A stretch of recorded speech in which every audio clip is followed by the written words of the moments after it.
नमस्कार दोस्तों, हम दोनों आप सबके लिए आज लेकर आए हैं कहरवा नाच गीत। तो सुनिएगा और बताइएगा कैसा लगा। तो चलिए सुनाते हैं ये प्यारा सा कहरवा नाच गीत।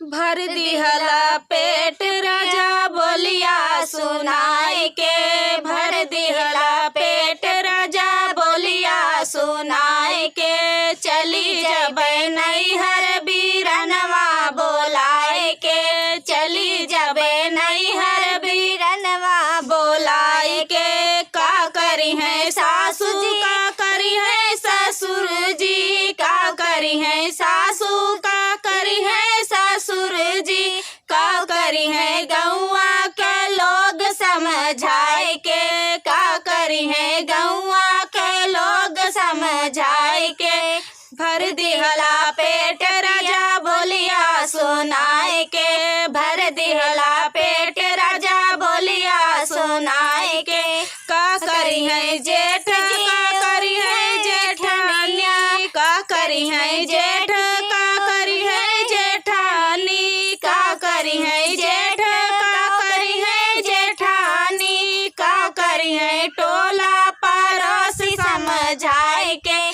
का करी है टोला पड़ोसी समझाए के, भर दिहला पेट राजा बोलिया सुनाए के, चली जब नैहर बीरनवा बोलाए के, चली जब नैहर बीरनवा बोलाए के, का करी है ननदी का करी है नंदोई, का करी है ननदी का करी है नंदोई, का करी है लहुरा देवर समझाए के, का करी है लहुरा देवर समझाए के, भर दिहला पेट राजा बोलिया सुनाए के, चली जब नैहर बीरनवा बोलाए के, चली जब नैहर बीरनवा बोलाए के, भर दिहला पेट राजा बोलिया सुनाए के, भर दिहला पेट राजा बोलिया सुनाए के।